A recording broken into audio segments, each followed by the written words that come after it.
کیا اکیلا اکیلا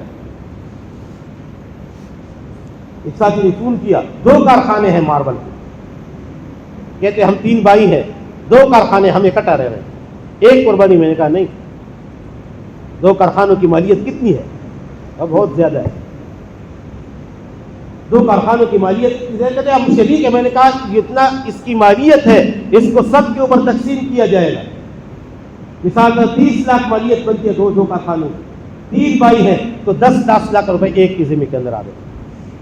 یہ ایک بندہ 10 لاکھ روپے کا مالک ہے، تو لہذا تینوں کے اوپر قربانی واجب ہے، فرض ہے۔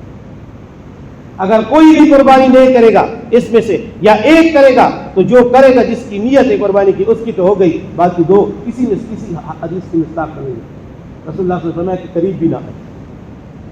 میں نے کہا اگر فرض ہی نہیں ہے تمہارے تینوں کے اوپر تو پھر تو کرو ہی نہ۔ اگر فرض ہے تو الگ الگ فرض ہے ہر کسی کے اوپر، تو ایک قربانی سے کیسے کام چلاتے ہیں؟ ہاں یہ صورت ہے کہ ایک گائے لے لو، اس میں تینوں شریک ہو جاؤ، اپنے گھر کے اندر گائے خرید لو، اس کے اندر تینوں شریک ہو جاؤ۔ اس کے اندر تینوں شریک نہیں ہوتے تو کسی نے گائے لی ہے تو تینوں اپنا اپنا حصہ اس کے اندر رکھو۔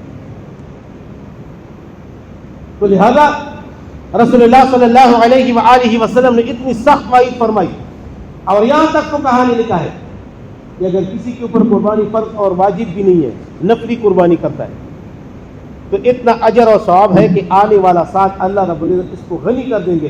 وہ قرض لیا ہے قربانی کے لیے وہ بھی ادا ہو جائے گا، اور اگلے سال اللہ رب العزت فرضی قربانی کی توفیق بھی دیں گے۔